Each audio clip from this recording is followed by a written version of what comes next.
ತ್ರೈಲೋಕ್ಯಾಧಿಪತಿಯಾಗಿರ್ತಕ್ಕಂತಹ ಗುರು ಚಕ್ರವರ್ತಿ ಸದಾಶಿವ ಶಿವಯೋಗಿ ಸಿದ್ದರಾಮೇಶ್ವರರ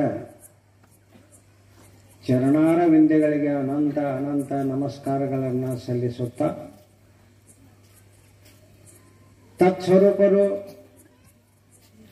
ಭಕ್ತಾನುಗ್ರಹಕಾಂಕ್ಷಿಗಳು, ಸದಾ ಸತ್ಕರ್ಮ ನಿರತರು, ಮಾತೃಹೃದಯ ಹೊಂದಿರತಕ್ಕಂತಹ ಅವತಾರ ಪುರುಷ ಸದ್ಗುರು ಶಿವಯಪ್ಪಗಳವರ ಪವಿತ್ರ ಪಾದಾರವಿಂದಗಳಿಗೂ ಅನಂತ ನಮಸ್ಕಾರಗಳನ್ನು ಸಲ್ಲಿಸುತ್ತಾ, ಆ ಕೈಲಾಸ ರತ್ನವನ್ನು ತನ್ನ ಗರ್ಭದಲ್ಲಿ ನವಮಾಸ ಇರಿಸಿಕೊಂಡು ಜಗತ್ ಕಲ್ಯಾಣಕ್ಕಾಗಿ ಅರ್ಪಣೆ ಮಾಡಿರ್ತಕ್ಕಂಥ ಮಹಾತಾಯಿ ಅನ್ನಪೂರ್ಣೇಶ್ವರಿ ಸ್ವರೂಪಳಾದ ಶಂಕರಮ್ಮ ತಾಯಿಯವರ ಪಾದಪದ್ಮಗಳಿಗೂ ಮನೆಯುತ್ತಾ, ತಂದೆ ಸದಾಶಿವನಿಗೂ ಕೂಡ ಮನೆದು ಯಾವ ಗುರುಚಕ್ರವರ್ತಿ ಸದಾಶಿವ ಶಿವಯೋಗಿ ಸಿದ್ದರಾಮೇಶ್ವರರ ಲೀಲಾಮೃತವನ್ನು ರಚಿಸುವುದಕ್ಕೆ, ಅದನ್ನು ಸಂಗ್ರಹ ಮಾಡುವುದಕ್ಕೆ ತಮ್ಮ ಆಯುಷ್ಯವನ್ನೇ ಸವಿಸಿದ್ರಪ್ಪ ಅವರು. ಈಗ ಅದರ ಹಸ್ತಪ್ರತಿಯಿಂದ ಪುರಾಣ ಪ್ರಾರಂಭ, ಅನಂತರ ಈ ಕಾರ್ಯಕ್ರಮದ ಕೊನೆಗೆ 10ನೇ ತಾರೀಕಿಗೆ ಅದರ ಲೋಕಾರ್ಪಣೆ ಅಂದರೆ ಬಿಡುಗಡೆ. ಈ ಪೂಜ್ಯ ವೇದಿಕೆಯ ಮೇಲೆ ಪ್ರಾರ್ಥನೆಯೊಂದಿಗೆ ಪ್ರಾರಂಭ ಮಾಡಿರ್ತಕ್ಕಂತಹ ಚಿರಂಜೀವಿ ಮಹಾದೇವನಿಗೂ, ಶರಣರಾದ ದಯಾನಂದರಿಗೂ ಪ್ರಣಾಮಗಳನ್ನು ಸಲ್ಲಿಸುತ್ತಾ, ಈ ಚರಿತ್ರೆಯ ಲಕ್ಷಾರ್ಥವನ್ನು ಗ್ರಹಿಸಿ ಒಂದು ಕೊಡ ಹಾಲ ಯಾರಿಗೆ ಕುಡಿಲಿಕ್ಕೆ ಆಗೋದಿಲ್ಲ, ಅದನ್ನೇ ಕಾಯಿಸಿ ತುಪ್ಪ ಮಾಡಿದ್ರೆ ಒಬ್ಬರು ಉಂಡು ಬಿಡ್ತಾರೆ. ಅಂತಹ ಒಂದು ಕೊಡದ ಹಾಲಿನಷ್ಟು ಒಂದೇ ವಾಟೆ ತುಪ್ಪದೊಳಗೆ ಅರ್ಕ ಹೇಗಿರ್ತೈತೋ ಹಾಗೆ ಸಮಗ್ರ ಪುರಾಣದ ಲಕ್ಷಾರ್ಥವನ್ನು ಬರೆದ ತಮ್ಮ ವಿದ್ವತ್ಪೂರ್ಣ ಆ ಯಾವ ಲಕ್ಷಾರ್ಥದಲ್ಲಿ ತುಂಬಿ ಅದಕ್ಕೆ ಮೆರುಗಣ ತಂದಿರತಕ್ಕಂತಹ ಬರೂರ ಆನಂದ ಶಾಸ್ತ್ರಿಗಳವರಿಗೂ, ಇದುವರೆಗೆ ಮಾತನಾಡಿ ವಿಶ್ರಮಿಸಿದ ಬಹುಮುಖ ಪ್ರಭೆಯುಳ್ಳ ಯಾವ ಮಹಾನುಭಾವರಾದ ಮೋಹನ್ ಬಿ ಕಟ್ಟಿಮನಿ ಶರಣ ತತ್ವ ಚಿಂತಕರು ವಿಜಯಪುರ, ಅಸ್ಖಲಿತವಾಣಿಯಿಂದ ಇದುವರೆಗೆ ತಮಗ ತಿಳಿಸಿದರು. ಆ ಮಾನ್ಯರಿಗೂ ಕೂಡ ನಾನು ಅನಂತ ಪ್ರಣಾಮಗಳನ್ನು ಸಲ್ಲಿಸುತ್ತಾ, ದಿನಾಲು ಮುಂಜಾನೆ ಹೋಮ, ರುದ್ರಾಭಿಷೇಕ, ಇದರಲ್ಲಿ ಸಂಪೂರ್ಣವಾಗಿ ತಮ್ಮನ್ನೇ ತೊಡಗಿಸಿಕೊಂಡಿರ್ತಕ್ಕಂಥ ವೇದಮೂರ್ತಿ ಬಸಯ್ಯ, ಮಹಾದೇವಯ್ಯ, ದಯಾನಂದ ಶರಣರು, ಮುಂಜಾನೆ ಒಂದು ಸೇವೆ, ಸಂಜೆಗೊಂದು ಸೇವೆ, ಇವರಿಗೂ ಕೂಡ ನಾನು ಅಭಿವಂದನೆಗಳನ್ನು ಸಲ್ಲಿಸುತ್ತಾ, ಈ ಕಾರ್ಯಕ್ರಮ ಯಶಸ್ವಿಯಾಗಲಿಕ್ಕೆ ಮುಂದಿನ ಶ್ರೋತೃಗಳಿಂದ ಅತಿ ಹಿಂದಿನ ಶ್ರೋತೃಗಳವರೆಗೂ ಬಹಳ ಸುಶ್ರಾವಾಗಿ ಕೇಳಲಿಕ್ಕೆ ಅನುಕೂಲ ಆಗತಕ್ಕಂಥ ಈ ಸ್ಪೀಕರ್ ಸೆಟ್ ಅವರಿಗೂ ಹಾಗೂ ಬೆಳಕನ್ನು ವ್ಯವಸ್ಥಿತವಾಗಿ ನೀಡತಕ್ಕಂತಹ ಬಂಧುಗಳಿಗೂ, ವಿಡಿಯೋ ಮಾಡತಕ್ಕಂತಹ ಶರಣರಿಗೂ. ಇದು ಜ್ಞಾನದ ಹಸಿವು ಹಿಂಗಿದ ಮೇಲೆ ಹೊಟ್ಟೆ ಹಸಿವು ಕೂಡ ಹೆಂಗಬೇಕಲ್ಲ ಅಂತ ಅನ್ನಪೂರ್ಣೇಶ್ವರಿ ಸೇವೆ ಮಾಡತಕ್ಕಂಥ ಬಂಧುಗಳಿಗೂ, ವಾತ್ಸಲ್ಯ ಮೂರ್ತಿಗಳಾದ ತಾಯಂದಿರ ಬಳಗಕ್ಕೂ,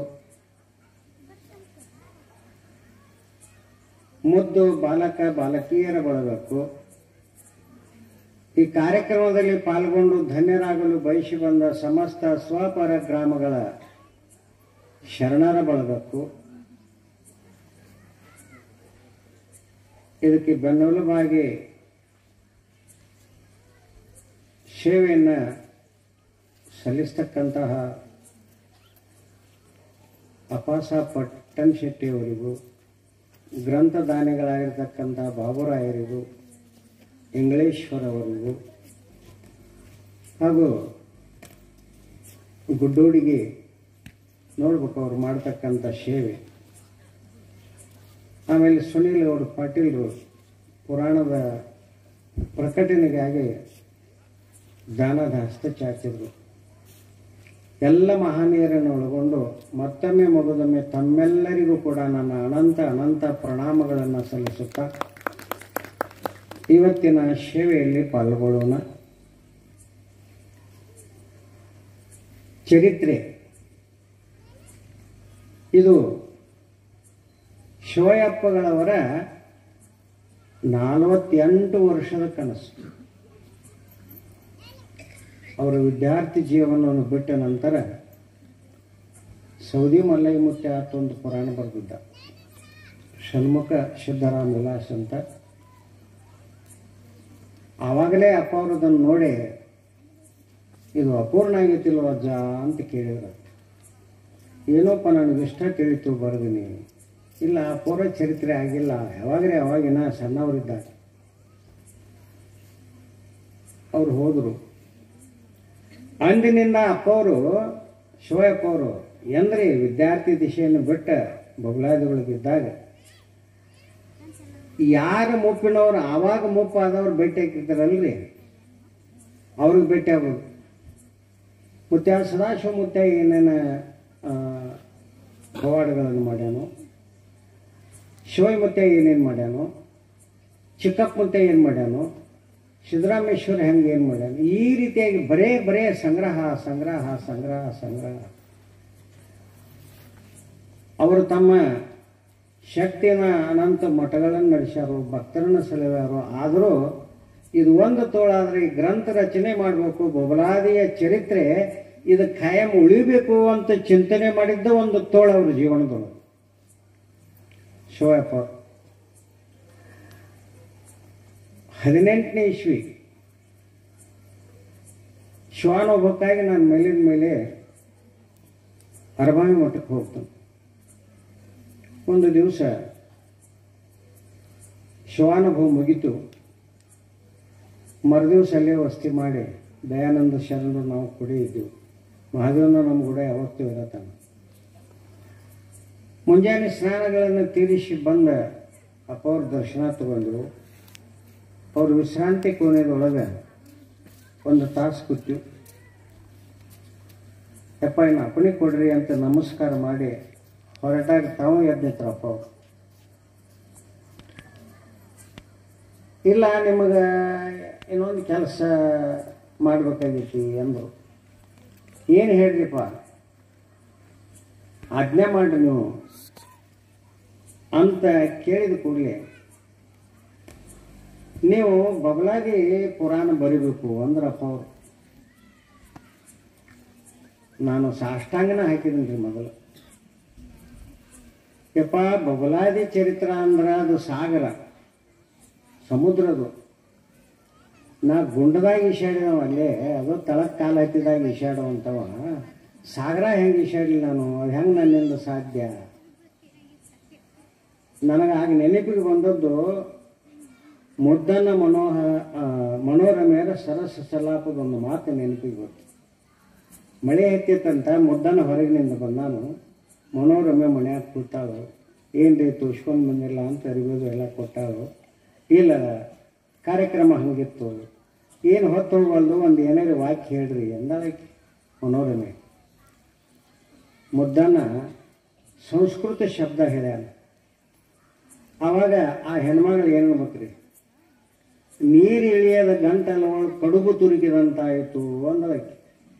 ನೀರನ್ನ ಹೋಗಂಗಿಲ್ಲ, ಕಡಬ ತುರುಕಿದ ಹೆಂಗೆ ನೋಡ್ತಾರೋ ಅನ್ನೋ ಅಪ್ಪವ್ರ ವಾಕ್ಯ ನನಗೆ ಹಂಗ ಆಗಿಬಿಡ್ತಪ್ಪ. ಬಬಲಾದಿ ಚರಿತ್ರೆ ಅಂದ್ರೆ ಅದು ಸಾಗರ.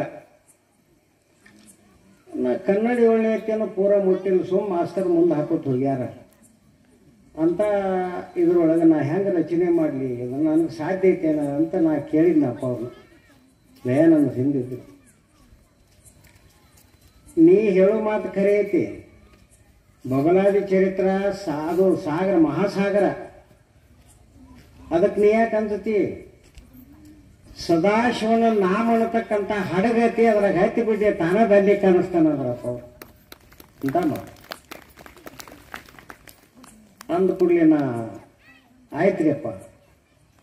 ಆದ್ರೆ ಇನ್ನೊಂದು ಮಾತ್ರ ಮತ್ತೊಂದು ಸಾಷ್ಟಾಂಗ ಹಾಕಿನಿ. ಏನದು ಅಂದ್ರು, ಯಪ್ಪ ನಾ ಗಿರಿ ಎಟ್ಟ ಹಾಕವ, ಒಳಗೆ ಕೂತು ಬರ್ಸೋರು ನೀವು, ವಿಷಯಗಳನ್ನು ತುಂಬವ್ರು ನೀವು. ಸದಾಶಿವದಾನ ಹೋಗಿ ಒಳಗೆ ಕೂತು ಬರೆಸ್ತಾನ ಅಂತೇಳಿ ಅಂದ್ಬಿಟ್ರಿ ಅಪ್ಪ. ಆ ಆಶೀರ್ವಾದ ಈ ಸ್ಥಿತಿಗೆ ಬಂದ ಮುಟ್ಲಾಕ ಆ ಶಿವಯಪ್ಪಗಳವ್ರ ಒಂದು ಕೃಪಾ ಎಷ್ಟು ಐತಿ ಅಂದ್ರೆ ನನಗೆ ಈ ಒಂದೇ ನಾಲಿಗೆ ಹೇಳಕ್ಕನೇ ಬರೋದಿಲ್ಲ. ಅದು ಅಷ್ಟೊಂದು ಗಮ್ಯವಾದದ್ದು. ಹೇಳಿದರು ಅರಬಾವಿ ಮಠಕ್ಕೆ ಮತ್ತೊಮ್ಮೆ ಕರೆಸಿಕೊಂಡು ಚರಿತ್ರೆಯನ್ನು ತಮ್ಮ 48 ವರ್ಷದ ಅನುಭವ ಹೇಳಿದರು. ರೆಕಾರ್ಡ್ ಮಾಡ್ಕೊಂಡು ದಯಾನಂದ ಶರಣರು, ಕೆಂಚಪ್ಪ, ಸಣ್ಣ ಅಜ್ಜ, ಕರಿಗಿರೀಶ್ವರ ಅಜ್ಜ, ಅಪ್ಪ ಅವರು, ಇಷ್ಟ 4 ಮಂದಿ. ನಾವಿದ್ದು ಕೋಲಿಕ್ಕೆ ಬರೋರು. ಅಪ್ಪ ಅವ್ರು ಎದ್ದು ಅಲ್ಲೇ ಬರ್ತೀವ್ರಿಪ್ಪ. ಇಲ್ಲ ಯಾರಿಗೆ ಬಂದ ಮತ್ತೆ ಇದಕ್ಕೆ ಇಲ್ಲೇ ಇರಲಿ ಕೋಲಿಕ್ಕೆ ಅಂತ ಬರೋರು. ಒಂದು ವಾರ ಅಲ್ಲೇ ಇಟ್ಕೊಂಡು ಚರಿತ್ರೆ ತಿಳಿಸಿದರು. ಆಮೇಲೆ ಒಂದು ಮಾತು ಹೇಳಿದರು. ಇದನ್ನು ನಾ ಹೆಂಗೆ ಹೇಳೀನಂದ್ರೆ ಹಿಂದಿನ ಮುಂದೆ ಮುಂದಿನ ಹಿಂದೆ ನೆನಪದಂಗೆ ಹೇಳೀನಿ, ಇದ್ದಂಗೆ ಟಿಪ್ಪಣಿ ಮಾಡ್ಕೊ, ಆನಂತರ ಅದನ್ನು ಹೊಂದಿಸ್ಕೊತ ಹೋಗು ಅಂಥೇಳಿ ಹೇಳಿದ್ರಪ್ಪ ಅವರು. ಹುಣ್ರಿಪ್ಪ ಅನ್ನಿ. ದಯಾನಂದ ಅವ್ರಿಗೆ ಏನು ಬೇಕು ಕೊಡು ತಂದು ಅಂತೇಳಿ ಅಂದರು. ಅದೇ ದಿನ ದಯಾನಂದ ಒಂದು ನೋಟ್ಬುಕ್ ಪೆನ್ನ ತಂದು ಕೊಟ್ಟರು. ಅಪ್ಪ ಅವ್ರ ಸನ್ನಿಧಾನದೊಳಗೆ ಶ್ರೀಕಾರ ಹಾಕಿದ್ವಿ ಅಲ್ಲೇ ಅರಬಾವಿ ಮಠದೊಳಗೆ. ಅದು ಹೆಂಗಾಯ್ತು ಏನಾಯ್ತು ನನಗೆ ಆಶ್ಚರ್ಯ ಆಕೈತಿ. ಅಪ್ಪ ಅವ್ರು ಹೇಳಿದಂತೆ ಅದನ್ನು ಹೊಂದಾಣಿಕೆ ಮಾಡ್ಕೊಳಕ್ಕೆ 6 ತಿಂಗಳು ಹೋತ್ರಿ. ವಿಷಯಗಳನ್ನು ಹೊಂದಾಣಿಕೆ ಮಾಡ್ಕೊಳಕ್ಕೆ ಮುಂದೆ ಬರ್ಲಿಕ್ಕೈತಿದ್ನಿ. ಕೊರೋನಾ ಬಂತು. ಅದೇನ ಬರೆಯೋ ಸಂಬಂಧ ನಾವು ನನಗೆ ಸೌಡಿ ಕೊಟ್ಟು ಏನೋ ಹೊರಗೆ ಎಲ್ಲಿ ಹೋಗಂಗಿಲ್ಲ. ಮನೆಯೊಳಗೆ ಕುತ್ಕೊಂಡು ಬಿಟ್ನಿ. ರಾತ್ರಿ ಆಚಾರ ಆದರೂ ಅದ, ನಸುಕಿನಾಗ ಆಚಾರ ಆದರೂ ಅದ, ಮಧ್ಯಾಹ್ನದಾಗ ನೆನಪಾದ್ರು ಅದೇ. ಚರಿತ್ರೆ ಚರಿತ್ರೆ ಚರಿತ್ರೆ ಕನಸಿನೊಳಗೆ ಸಹಿತ ಬರ್ದಂಗೆ ಹಾಕಿತ್ರಿ. ನಾನು 3 ವರ್ಷ ಬರೆದ್ನಿ ಅದನ್ನು. ಅಪ್ಪವ್ರಿಗೆ ತಂದು ಒಪ್ಪಿಸಿದಾಗ ಅವ್ರ ಎದುರುಗಡೆ ಅದನ್ನು ಪಕ್ಕಾ ಪ್ರತಿಗೆ ತರ್ಲಾಕ 1 ವರ್ಷ ಇಡ್ತೀರಿ. ಮತ್ತೆ ಅಪ್ಪವ್ರ ಮುಂದೆ ಓದೋದು ಇಲ್ಲೊಂದಿಟ್ಟು ಹೋಗಿತ್ತು ನಾವು. ಮತ್ತೆ ತಿದ್ದುಕೊಂಡು ಹೋಗೋದು, ಮತ್ತೆ ಓದೋದು. ಅದು DTP ಅದು ಮಾಡಿಸಿದ್ರೆ ಪುರಾಣಕ್ಕಿಂತ ಹೆಚ್ಚು ಅದಕ್ಕೆ ಖರ್ಚು ಬರ್ತೈತಿ ಏನೋ. ಅವ್ರ ಆಶೀರ್ವಾದದಿಂದ ಅಪ್ಪವ್ರೊಮ್ಮೆ ಪ್ರವಚನಕ್ಕೆ ಬಂದಿದ್ದು ನಮ್ಮ ಮಗ ಬಸಯ್ಯಕ್ಕೆ. ಅವ್ರ ಆಶೀರ್ವಾದ ಕೊಟ್ಟದ್ದು ಒಂದಪ್ಪ. ಅಪ್ಪವ್ರ ಆಶೀರ್ವಾದ ಕೊಟ್ಟರು, ಕಂಪ್ಯೂಟರ್ ತರ್ತೀನಿ ಅಂದ. ತೊಗೊಂಡು ಬಾರಪ್ಪ ಅಲ್ಲಿ ತಂದ. ಹಾಗೂ ಹೀಗೋ ಏನೋ ಮಾಡ್ಕೋತಿದ್ದ. ಈ ಚರಿತ್ರೆ ಪ್ರಾರಂಭ ಆಯಿತು. ಅವ್ನು DTP ಮಾಡ್ಲಾಕೈತಿಲ್ಲ. ಇಷ್ಟ ಅಪ್ಪವ್ರ ಆಶೀರ್ವಾದ ಹಿಂಗಲ ಬೇಕಾದ ಅನುಕೂಲತೆಗಳನ್ನು 2 ವರ್ಷ ಏನು ಸುಮ್ಮನೆ ಮನ್ಯಾಗ ಏನೂ ಇಲ್ಲ. ವಾಸ್ತು ಕಲಿಸ್ಯಾರ ಅಪ್ಪವ್ರು ನನಗೆ. ಅದಕ್ಕೆ ಹೋಗೋದು ಬಂದ, ಪೂಜಾ ಪುನಸ್ಕಾರಗಳು ಬಂದ.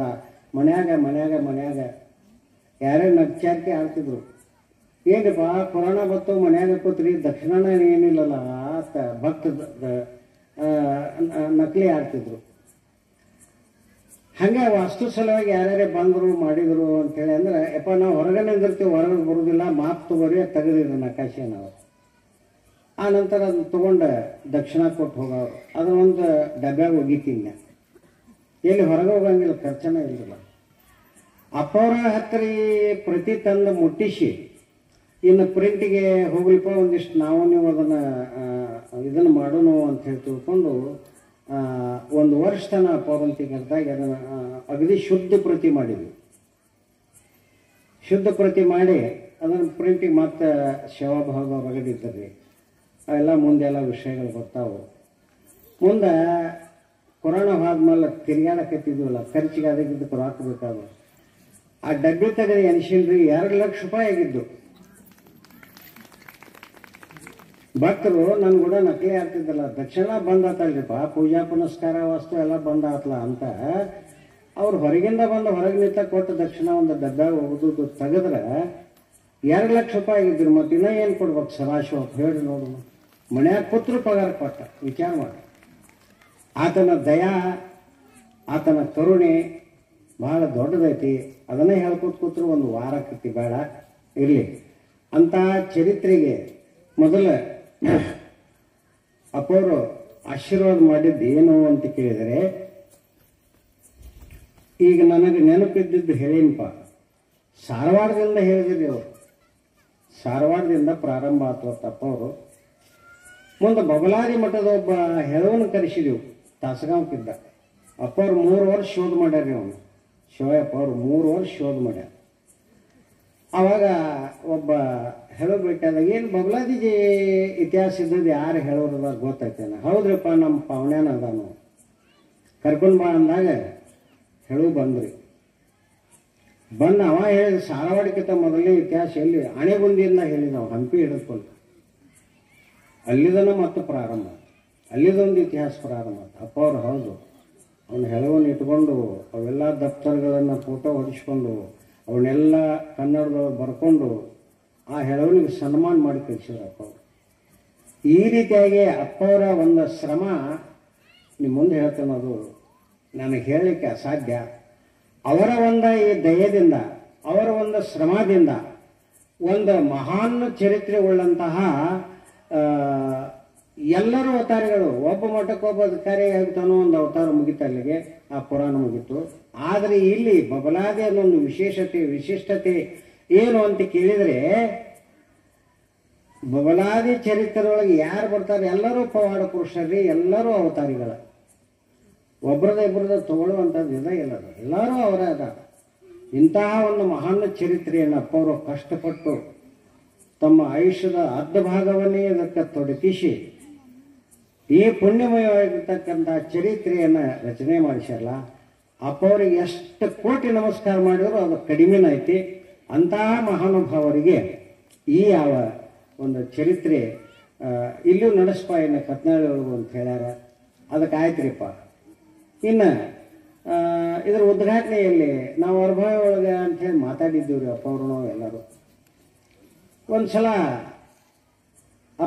ಸಾಹೇಬರು ಬಂದ್ರೆ ಇಲ್ಲಿ ಬಂದ ಕೂಡಲೇ ಮತ್ತು ಹಿಂಗಾಗೈತಿ, ಪುರಾಣ ಪ್ರಿಂಟ್ ಹೋಗೈತಿ, ಬಿಡುಗಡೆ ಇಲ್ರಿಪ್ಪ ಅಂದ್ರೆ ಅವರು ಪಟ್ಟಣ ಶೆಟ್ಟಿ ಇಲ್ಲೇ ಅನ್ನಕತ್ಯಾರ ಎಲ್ಲರೂ, ಮತ್ತು ಇಲ್ಲೇ ಮಾಡೋದು. ಇಲ್ರಿ, ಸದಾಶಿವಮೂರ್ತಿ ಆದದ್ದು ಬಿಜಾಪುರ ಜಿಲ್ಲಾ, ಗ್ರಂಥದಾನಿಗಳು ಬಿಜಾಪುರ ಜಿಲ್ಲಾದವ್ರು. ಸ್ವತಃ ಸದಾಶಿವಪ್ಪನವರು ಪಾದ ಇಟ್ಟು ಹೋದ ಜಾಗ ಕತನಳಿಗೆ ಮಾಡಿದ್ರಿಪ್ಪ ಅಂದ್ರಿ ನಮ್ಮ ಸಾಹೇಬರು. ನೀರಪ್ಪ ಅವರು ಕರೆಸಿದ್ರು, ಅಲ್ಲೇ ಪೂಜಾಕಿದ್ದೀವಿ ನಾವು. 48 ದಿವಸಗಳವರೆಗೆ ಅಖಂಡ 2 ಹೊತ್ತು ಹೋಮ ಮಾಡ್ತಿದ್ವಿ. ಕರೆಸಿದ್ರು. ಮತ್ತು ಅವರು ಸಾಹೇಬ್ರು ಹಿಂಗತ್ತಾರು, ಹೆಂಗೆ ಮಾಡಿದ್ರು ಅಂದ್ರಪ್ಪ ಅವ್ರು ನನಗೆ. ಒಂದು 10 ಸೆಕೆಂಡ್ ಸುಮ್ಮ ಕೊಡುಗುಡ ತೆಲಿಗೆ ಏನು ಹೊಳಿತ್ರಿ, ಒಂದು ಮಾತನ್ನೇ ಅಪ್ಪ ಅವ್ರಿಗೆ ಇಷ್ಟು ನಕ್ಕರು. ಯಪ್ಪ ಸಾಹೇಬ್ರು ಹೇಳೋದು ಕರೆ ಐತ್ರಿ, ನಾವು ಅರಭಾವಿಗೆ ಉದ್ಘಾಟನೆ ಇಟ್ಕೊಂಡೇವು ಅಂದ್ರೆ ಹಂದ್ರ ಹಾಕಿ ಮುದುವೆ ಹಾಕಿದಕ್ಕೆ ತ್ರಾಸ ಐತಿ. ಕತನಾಳಿಗೆ ಆತಂದ್ರೆ ಅಕ್ಕಿ ಕಾಲಕ್ಕೆ ಹೋಗಿ ಉಂಡು ಬಂದಂಗೆ ಆಕೈತ್ರಿಪ್ಪ. ನೀವು ಎಷ್ಟು ನಾಕ್ರಿ ಅಪ್ಪ ಅವ್ರು ನೋಡಬೇಕು, ಯಾಕಂದ್ರೆ ಇಲ್ಲಿ ಏನೂ ಇಲ್ಲ, ಎಲ್ಲ ತಯಾರಿರ್ತೈತಿ. ಅವಾಗ ಅಪ್ಪ ಸಾಹೇಬರು ಮುಂದೆ ಎಷ್ಟೋ ಬಿಜಾಪುರ ಭಕ್ತರು ಬಂದರು, ಕತ್ನಾಳಿ ಭಕ್ತರು ಬಂದರು. ಅಪ್ಪ ಅವ್ರ ಮುಂದೆಪ್ಪ ನಾವು ಮಾಡ್ತೀವಿ ಅಂತ ನಿಮ್ಮೆಲ್ಲರ ಒಂದು ಆಶ್ವಾಸನೆ ಮೇರೆಗೆ ಇಲ್ಲಿ ನಾಳೆ 10ನೇ ತಾರೀಕಿಗೆ ಇಲ್ಲಿ ಉದ್ಘಾಟನೆ ಆಗೋದು ನಿಮ್ಮಲ್ಲಿರ್ತಕ್ಕಂತಹ ಒಂದು ಕತ್ನಾಳಿಯವರ ಭಾಗ್ಯ ಏನಂತ ಹೇಳಿದ್ರೆ ಸಾಮಾನ್ಯವಾಗಿರ್ತಕ್ಕಂಥದ್ದಲ್ಲ. ಇರಲಿ, ಇಂತಹ ಒಂದು ಕನ್ನಡ ನಾಡಿನೊಳಗೆ, ಪುಣ್ಯಮಯ ಭಾರತ ಭೂಮಿಯೊಳಗೆ ನಮ್ಮ ಕನ್ನಡ ಮಾತೆ ಬಹಳ ಶೋಭಾಯಮಾನವಾಗಿ ಅದಾವು. ನಾವೆಲ್ಲ ಕನ್ನಡಿಗರು ಹೊತ್ತು ಯಾಕೆ ಬರ್ತೀರಿ ನಮಗೆ ಹೆಸರ ಅಂತ ಕೇಳಿದರೆ, ಅದಕ್ಕೊಂದು ಅಕ್ಕ ಒಂದು ಮಾತು ಹೇಳ್ತಾರೆ, ಮಹಾದೇವಕ್ಕೆ ಒಂದು ಮಾತು ಹೇಳ್ತಾರೆ. ಹೊಳೆವ ಕೆಂಜಡೆಯ ಮೇಲೆ ಎಳೆವೆಳೆದಿಂಗಳು ಪಣಾಮಣಿ ಕರ್ಣಕುಂಡಲ ನೋಡವ ರುಂಡಮಾಲೆಯ ಕೊರಳವನ ಕಂಡಡೆ ಒಮ್ಮೆ ಬರ ಹೇಳವ ಗೋವಿಂದನ ನಯನ ಉಂಗುಟದ ಮೇಲಿಪ್ಪದು ಚನ್ನಮಲ್ಲಿಕಾರ್ಜುನನ ಕುರುಹವ್ವ. ಕನ್ನಡದ ಬಗ್ಗೆ ಮಹಾದೇವಿ ಅಕ್ಕ ಏನೇಳುಗಳು ಗೋವಿಂದನ ನಯನ ಉಂಗುಟದ ಮೇಲಿಪ್ಪುದು. ವಿಷ್ಣು ಪರಮಾತ್ಮ ಶಿವನನ್ನು ಒಲಿಸಿ ಹೋಗ್ಬೇಕತ್ತ 1008 ಕಮಲಗಳನ್ನು ತಂದಲ್ಲಿ ಪೂಜೆ ಮಾಡ್ತಿದ್ದ. ಪೂಜಾ ಹಣ್ಣಾತು, ಪರಮಾತ್ಮನಿಗೆ ದರ್ಶನ ಕೊಡು ಇಚ್ಛೆ ಆತು. ಕೊನೆ ದಿವಸ ಒಂದು ಹೂ ಕಡಿಮೆ ಮಾಡಿದ. 1007 ನಾಮಗಳನ್ನು ಉಚ್ಚರಿಸಿದಾಗ 8ನೇದು ಹೂ ಸಿಗಲಿಲ್ಲ. ಎದ್ದು ಹೋದ್ರೆ ಸೂರ್ಯೋದಯ ಆಗ್ತೈತಿ. ಸೂರ್ಯೋದಯಕ್ಕಿಂತಲೂ ಮೊದಲು ಮಾಡಬೇಕು ಅನ್ನೋದನ್ನು ನೇಮ್ ಇಟ್ಕೊಂಡಿದ್ಲ ವಿಷ್ಣು ಪರಮಾತ್ಮ. ಆವಾಗ ಏನು ಮಾಡಿದ ಅಂತ ಕೇಳಿದರೆ 8ನೇ ಕಮಲ ಇಲ್ಲಿ ಸಿಗುವಲ್ದು. ನಾ ಏನೋ ಕಡಿಮೆ ತಂದೇನೋ ಏನಾಗಿತ್ತು ಗೊತ್ತಿಲ್ಲ. ಅದಕ್ಕೆ 8ನೇ ಮಂತ್ರ ಇಂದು ಕುಂಠಿತ ಆಗಬಾರ್ದು, ಅದು ಪೂರ್ತಿಗೊಳ್ಬೇಕು ಅಂತ ಹೇಳಿ ಇನ್ನೊಂದು ಕಮಲ ಐತ್ರಿ ನಮ್ಮ ಅಂತಿಕ. ನಾ 2 ಕಮಲ ನಮ್ಮ ಅಂತಿಕ ಅದಾವ. ಎಲ್ಲಿದಾವ್ರಿ? ನೇತ್ರ ಕಮಲ ಅಂತ ನೋಡ್ರಿ, ಕಣ್ಣುಗಳೇ ಕಮಲಗಳು. ಒಂದು ಕಣ್ಣುಗುಡ್ಡಿನ ಲಿಂಗಕ್ಕಿಟ್ಟ, ಕಣ್ಣುಗುಡ್ಡಿನ ತೆಗೆದಿಟ್ಟ. ಅದಕ್ಕೆ ಹೇಳ್ತಾಳ ಅಕ್ಕ ಗೋವಿಂದನ ನಯನ ಉಂಗುಟದ ಮೇಲಿಪ್ಪುದು ಚನ್ನಮಲ್ಲಿಕಾರ್ಜುನ ಕುರುಹವ್ವ. ಅವಾಗ ಏನು ಹೆಸರು ಗೊತ್ತು ಅಂದ್ರೆ ಅಲ್ಲಿ ಲಿಂಗದ ಮೇಲೆ ಇಟ್ಟು ಪರಮಾತ್ಮ ಎದ್ದು ನಿಂತಿದ್ದಲ್ಲಿ, ಶಿವನು ನಿಂತಿದ್ದ. ಆ ನೇತ್ರ ಕಮಲ ಅಲ್ಲೇ ಅವನ ಪಾದದ ಮೇಲಿತ್ತು. ಕಣ್ಣನ ಅಡಿಯಲ್ಲಿ ಧರಿಸಿರ್ತಕ್ಕಂಥ ಆ ಶಿವನಿಗೆ ಏನು ಹೆಸರು ಗೊತ್ತಂದ್ರೆ ಕನ್ನಡಿಗ. ಕಣ್ಣನ ಅಡಿಯಲ್ಲಿ ಧರಿಸಿದವ.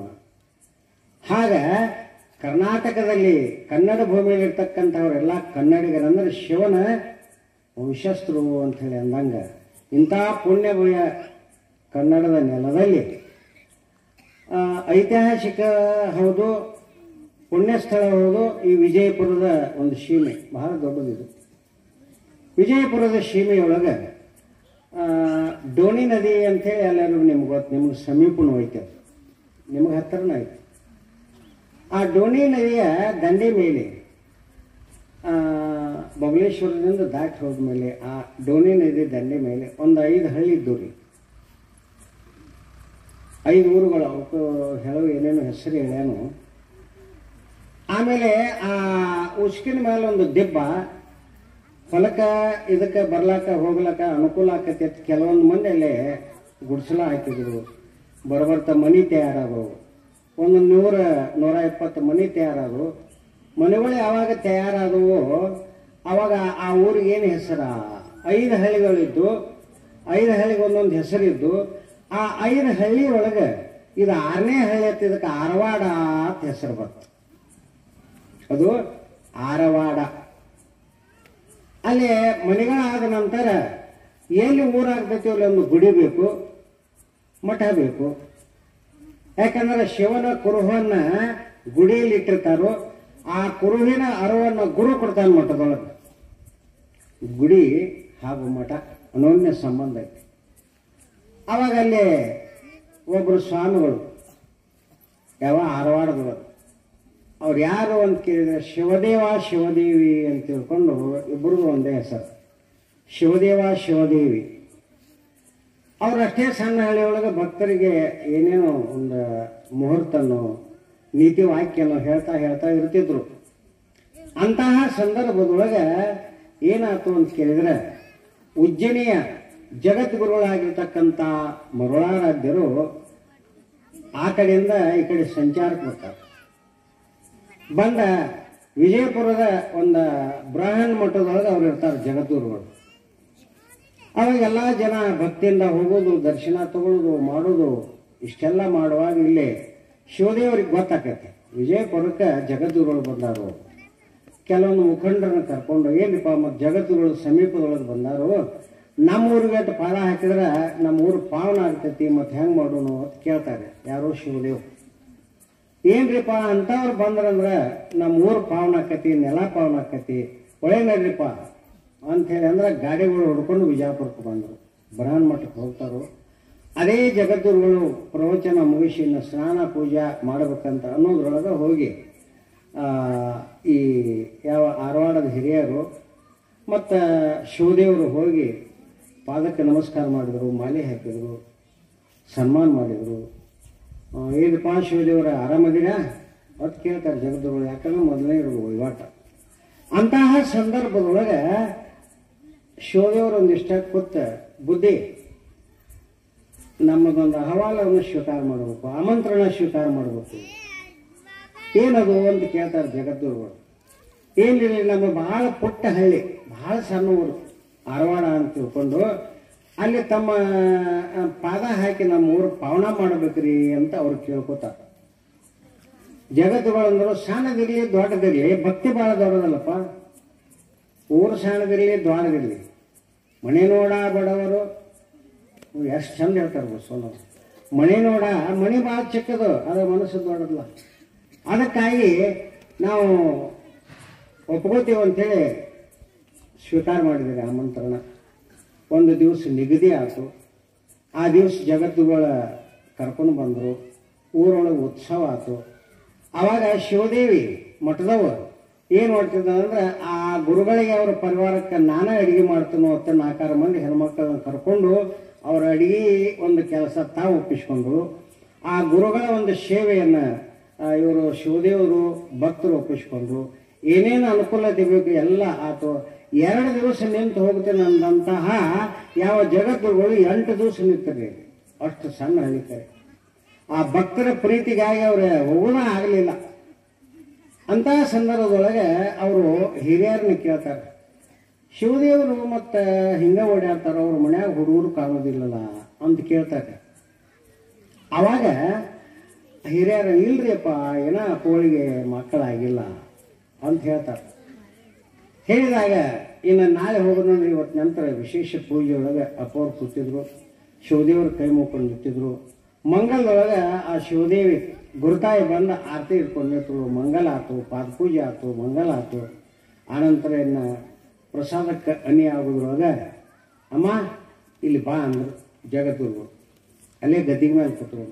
ಯಾಕ್ರಿ ಬುದ್ಧಿ ಅಂತ ಬಂದು ಆಕಿನೂ ಸಾಷ್ಟಾಂಗ ಹಾಕಿದ್ರು. ಏನಿಲ್ಲಮ್ಮ, ನಿಮ್ಮ ಸೇವೆ ಆ ಯಾವ ಮೊಗಳಾರಾಧ್ಯರಿಗೆ ಮುಟ್ಟೈತಿ, ಕೈಲಾಸಕ್ಕೆ ಮುಟ್ಟೈತಿ. ಅದಕ್ಕೆ ಇಡೀ ಜಗತ್ತನ್ನು ಪಾವನ ಮಾಡತಕ್ಕಂಥ ಒಂದು ಪುತ್ರ ರತ್ನ ನಿಮಗೆ ಪ್ರಾಪ್ತಿ ಆಗ್ತೈತಿ, ತಗೋ ಅಂತ ಕಾರ್ಯಕ್ಕೆ ಆಶೀರ್ವಾದ ಕೊಟ್ಟರು.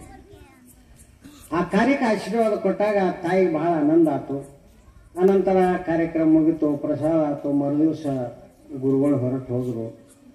ಹೀಗೆ ಆನಂದದೊಳಗೆ ಇವ್ರು ಇರ್ತಕ್ಕಂಥ ಸಂದರ್ಭದೊಳಗೆ ಮುಂದೆ ಶಿವದೇವಿ ಗರ್ಭ ಧರಿಸ್ತಾರೆ. ಗರ್ಭ ಧರಿಸಿದ ನಂತರ 9 ಮಾಸದೊಳಗೆ ಆ ತಾಯಿ ಒಂದು ಗಂಡು ಮಗುವಿಗೆ ಜನ್ಮ ಕೊಡ್ತಾರೆ. ಸೂರ್ಯೋದಯ ಸಂದರ್ಭದೊಳಗೆ ಯಾವ ಜಗತ್ತನ್ನು ಬೆಳಗತಕ್ಕಂಥ ಸೂರ್ಯ ಉದಯ ಆಗುವಾಗ ಜೀವಗಳನ್ನು ಉದ್ಧಾರ ಮಾಡತಕ್ಕಂಥ ಜ್ಞಾನ ಸೂರ್ಯನ ಉದಯನೂ ಕೂಡ ಅಲ್ಲಿ ಆರವಾಡದೊಳಗಾತು. ಮುಂದೆ ಏನೇನು ಕಾರ್ಯಕ್ರಮ ನಡೀಬೇಕು, ಲಿಂಗ ಕಟ್ಟೋದು ಅದು ಇದು ಎಲ್ಲ ಕಾರ್ಯಕ್ರಮ ನಡೆದು. ನೀವು ಲಿಂಗ ಕಟ್ಟಿಸ್ತೀರಿಲ್ಲ? ಏನಿಲ್ಲ ಕಟ್ಟಿಸ್ತೀರಿ? ಹಾಂ, ನಾವೊಂದು ಮನೆಗೆ ಹೋಗಿದ್ರಿ ಲಿಂಗ ಕಟ್ಟಕತ್ತ. ಅವರು ಲಿಂಗ ಕಟ್ಟೋದು ಆತ ಎಲ್ಲ ಆತೊಂದು ವಸ್ತ್ರದಾಗ ಲಿಂಗ ಕಟ್ಟಿ ಇದನ್ನ ತಗೋಯವ ಮತ್ತು ಲಿಂಗ ಕಟ್ಟು ಕೂಶ್ ಕಟ್ಟತ್ ನಾ ಕೊಟ್ಟನೆ. ಯಪ್ಪ ಹೊಸಲ್ ಕಾಲು ಕಟ್ಲಿಯೋ ತೊಟ್ಲ ಕಾಲು ಕಟ್ಲಿಯೋ ಅಂದು ನಾನು ಕಾಲಿಗೆ ಕಟ್ಟು ಹೋಗ್ತೀನಿ. ನೀವು ಮಾಡ್ತೀರಿ? ಸಂಸ್ಕಾರ ಬೇಕು ಮನುಷ್ಯನಿಗೆ. ಆ ರೀತಿಯ ಶಿವದೇವರೆಲ್ಲ ಮಗನಿಗೆ ಸಂಸ್ಕಾರ ಮಾಡಿದರು. ಹಂಗಾಗಿ ಬೆಳೆದ ಬಾಲ್ಯ ಇಲ್ಲಿದ್ದಂಗೆ ತಾಯಿ ತಂದೆಯನ್ನ, ಯಾಕಂದ್ರೆ ಮಕ್ಕಳೇ ಇದ್ದಿದ್ದಿಲ್ಲ, ಓಡಾಡ್ಲಿಕ್ಕೆ ಹತ್ತಿದ. ಆ ನಂತರ ಶಿವದೇವ ಮತ್ತೊಬ್ಬ ಹೆಣ್ಣು ಮಗಳಿಗೆ ಜನ್ಮ ಕೊಟ್ಟರು. ಇವರಿಗೆ ಗುರುಗಳ ಹೆಸರನ್ನ ಇಡೋಲ್ಲ, ಜಗದ್ಗುರುಗಳ ಹೆಸರ. ಅವರು ಮುಕ್ಕೊಂಡೆಯವರಾಗ್ಯಾರು, ಅವರ ಹೆಸರು. ಇನ್ನು ನೇರವಾಗಿ ಹೆಸರಿಟ್ರೆ ಅವ್ರ ಹೆಸರುಗೊಂಡು ದಿನ ಕರೀದಾಗ್ತೈತಿ. ಜಗದ್ಗುರುಗಳು ಬೇಡ, ಮುಪ್ಪಿನ ಕಾಲಕ್ಕೆ ಬಂದು ನಮಗೆ ಆಶೀರ್ವಾದ ಮಾಡಿ ಹೋಗ್ಯಾರಲ್ಲ, ಅದಕ್ಕೆ ಮುಪ್ಪಿನಪ್ಪ ಅಂತ ಹೆಸರು ಅಂತ ಇವರಿಗೆ ಮುಪ್ಪಿನಪ್ಪ ಅಂತ ಹೆಸರಿಟ್ಟು. ಅನಂತರ ಇವರು ಓಡಾಡಕತ್ತಿದ ಮೇಲೆ ಆ ಶಿವದೇವಿ ತಾಯಿ ಮತ್ತೊಂದು ಹೆಣ್ಣು ಮಗುವಿನ ನಡೆದ್ರು. ಆಕೆಗೆ ನೀಲಗಂಗಾ ಅಂತ ಹೆಸರಿಟ್ಟು. ನೀಲಗಂಗಾ ಅಂತಹ ಇದ್ರೊಳಗೆ ಓಡಾಡ್ತಿದ್ರು. ಮುಂದೆ ಹಂಗೆ ಪ್ರಾಯಕ್ಕೆ ಬಂದ ಮುಪ್ಪಿನಾರ್ಯ. ಅವಾಗ ಪ್ರಾಥಮಿಕ ಶಿಕ್ಷಣ ಮುಗೀತು. ಇನ್ನು ಶಿಕ್ಷಣ ಕೇಳಿ ಕಳಿಸ್ಬೇಕು. ಜಗದ್ಗುರುಗಳು ಮೊದಲು ಹೋಗಾಗಿ ಹೇಳಿ ಹೋಗಿದ್ರಿ ಅವರು, ನೀನು ಮೊದಲೊಬ್ಬ ಪುತ್ರ ರತ್ನ ಹುಟ್ಟತಾನ, ವಿದ್ಯಾಭ್ಯಾಸಕ್ಕೆ ನಮ್ಮ ಮಠಕ್ಕೆ ಕಳಿಸ್ಬೇಕಂತೆ. ಅವ್ರಿಗೆ ನೆನಪಾತು. ಪ್ರಾಥಮಿಕ ಮುಗಿದ ಕೂಡಲೇ ಅವರ ಶಾಖಾ ಮಠ ಎಲ್ಲಿತ್ತಂದ್ರೆ ಹಂಪಿ ಒಳಗೆ ಅಣೆಗುಂದಿ ಒಳಗೊಂದು ಶಾಖಾ ಮಠ ಇತ್ತು ಉಜ್ಜಯಿನಿ. ಆವಾಗ ಆ ಮುಪ್ಪಿನಾರ್ಯನ ಅಲ್ಲಿ ಕಳಿಸ್ತಾರೆ. ಕಳಿಸಿದ ನಂತರ ಇಷ್ಟು ಚುರುಕ, ಯಾಕ ಮಹಾ ಗುರುಗಳ ಆಶೀರ್ವಾದ ಹುಟ್ಟಿದವ, ಸಕಲ ವಿದ್ಯಾಗಳನ್ನೆಲ್ಲ ಕಲಿತ ವಿದ್ಯಾಪಾರಂಗತ ಆದ, 64 ವಿದ್ಯೆಗಳನ್ನು ಬಲ್ಯದನಾದ, ಅಷ್ಟಮ ಸಿದ್ಧಿಗಳ ವಶ ಅದು, ಪ್ರಾಣಾಯಾಮ ಕಲಿತ, ಏನು ಬೇಕೋ ಅದನ್ನೆಲ್ಲ ಕಲಿತು ತಯಾರಾಗಿರ್ತೀನಿ. ಒಂದು ದಿವಸ ಜಗದ್ಗುರುಗಳು ಅಂದರು, ಮುಪ್ಪಿನಾರ್ಯ ನಿಂದ ವಿದ್ಯಾ ಸಂಪೂರ್ಣ ಆಯ್ತಪ್ಪ, ನಿನ್ನ ಗ್ರಾಮ ಆಗಿರ್ತಕ್ಕಂಥ ಆರವಾಡಕ್ಕೆ ಹೋಗುವಾಗ ತೀರ್ಥಕ್ಷೇತ್ರಗಳನ್ನು ಸಂದರ್ಶನ ಮಾಡ್ಕೊತ ಹೋಗು. ಅಲ್ಲಿ ನಿನ್ನ ಲೀಲೆಯಿಂದ ಮುಂದೆ ನೀನು ಇಡೀ ಒಂದು ವಂಶದೊಳಗನ ಅವತಾರಿಗಳನ್ನ ಜನ್ಮ ತಾತಾರೋ, ನೀ ಮುಂದೆ ಹೋಗಿ ಗೃಹಸ್ಥನಾಗು, ಗೃಹಸ್ಥ ಧರ್ಮ ಸ್ವೀಕರಿಸು ಅಂತೇಳಿ ಆಶೀರ್ವಾದ ಮಾಡಿ ಕಳಿಸಿದ್ರು. ಇವರು ವಿದ್ಯಾಪ್ರಭೆಯನ್ನು ನೋಡಿ ಒಂದು 10-20 ಹುಡುಗರು ಬೆನ್ನು ಹತ್ತಿದ್ರು. ಯಪ್ಪ ನಾ ಬರ್ತೇನೆ ವಿದ್ಯಾ ಕಲಿಯೋ ಸಲುವಾಗಿಯನ್ನು, ಅವ್ರ ಸೇವಾ ಮಾಡೋ ಸಲುವಾಗಿಯನ್ನು ಹಿಂಡ ಬೆನ್ನೈತು. ಅಣೆಗುಂದಿ ಒಳಗೆ ಇರ್ತಕ್ಕಂತಹ ಯಾವ ಮುಪ್ಪಿನಾರ್ಯ ಬರುವಾಗ ಒಂದಿಬ್ಬರು ಸೇವಕರಿಗೆ ಹೇಳ್ತಾರೆ, ನಮ್ಮ ಊರ ಹಿಂದೆ ವಿಜಯಪುರದಂತೆ ಕಾರವಾಡ ಅಂತ ಊರೈತಿ, ನಮ್ಮ ತಾಯಿ ತಂದೆಗಳಿಗೆ ನಾವು ಬರೋದೊಂದು ವಿಷಯ ತಿಳಿಸ್ರಿ ಅಂತ.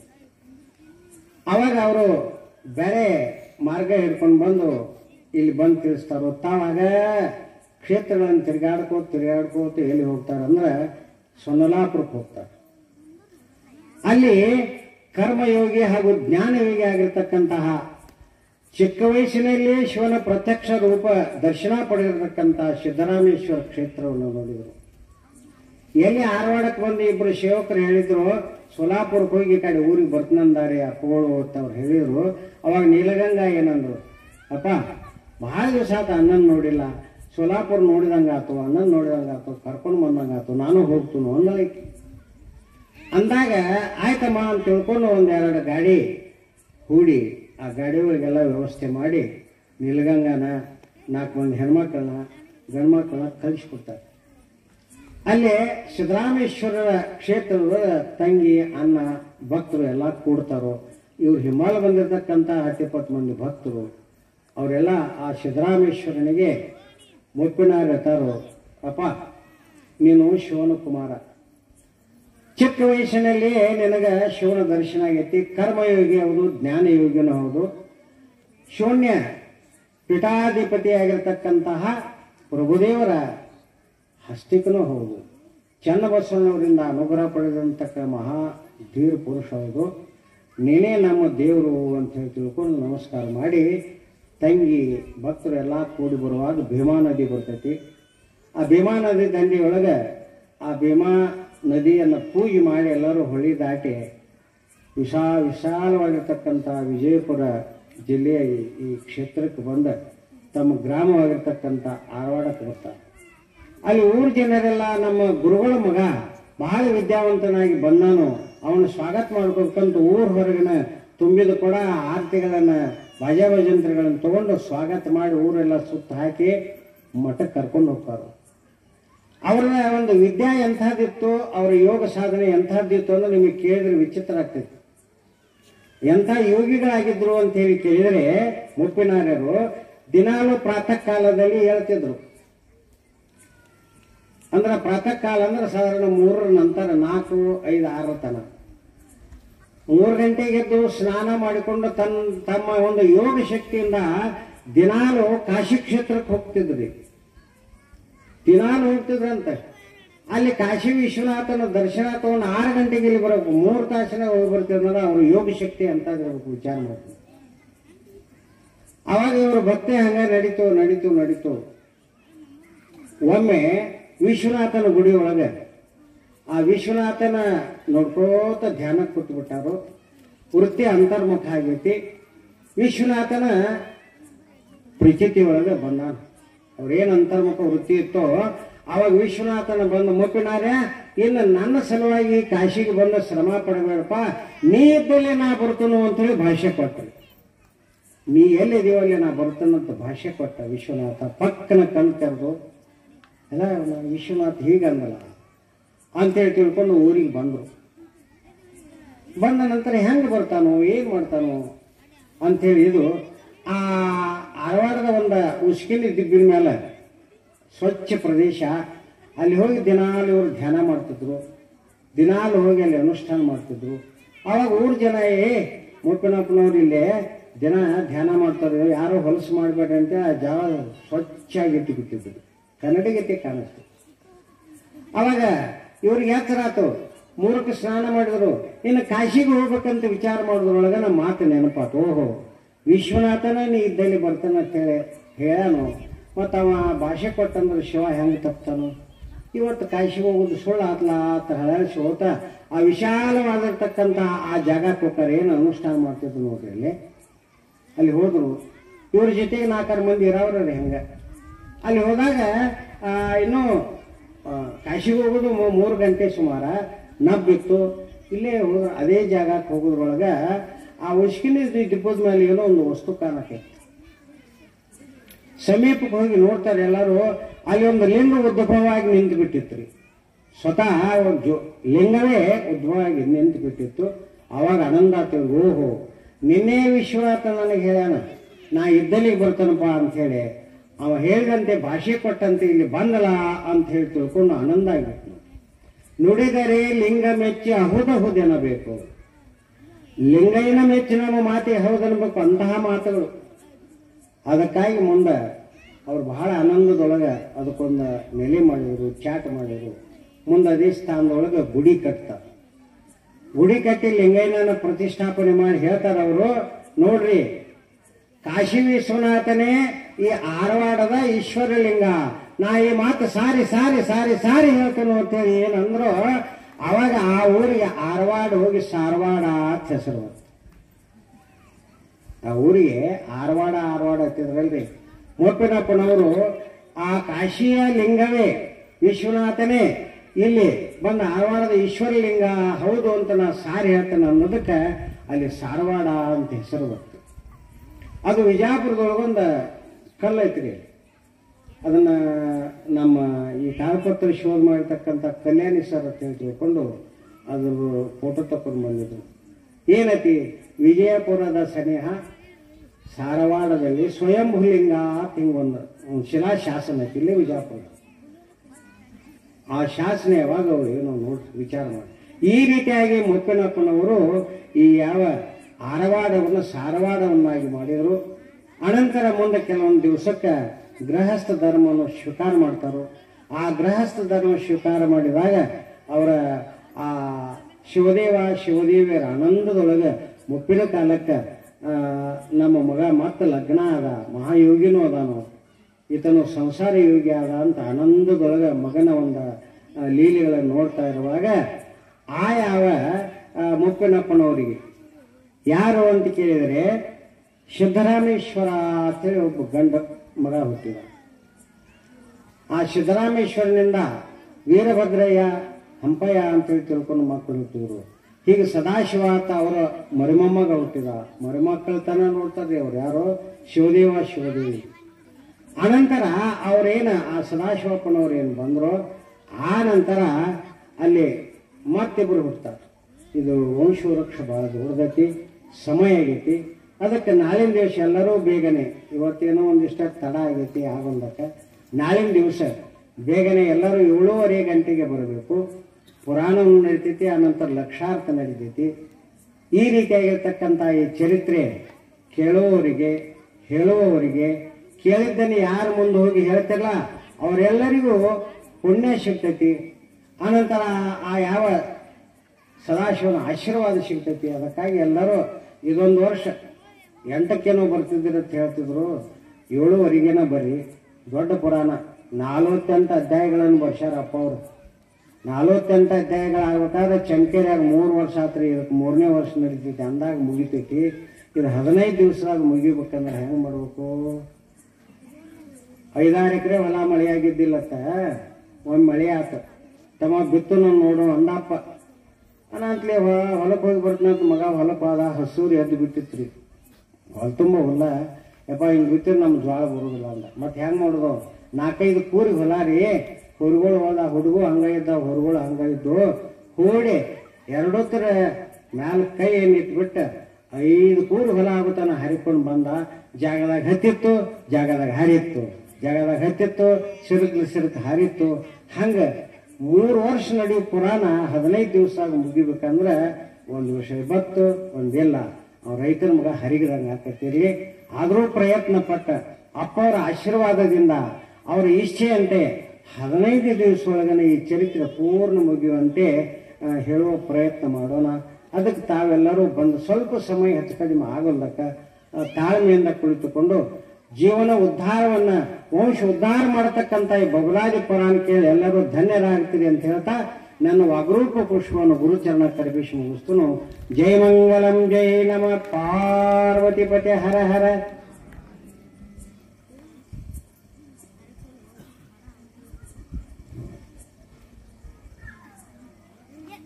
ಶ್ರೀ ಗುರು ಚಕ್ರವರ್ತಿ ಸದಾಶಿವ ಶಿವಯೋಗಿ ಸಿದ್ದರಾಮೇಶ್ವರರ ಲೀಲಾಮೃತ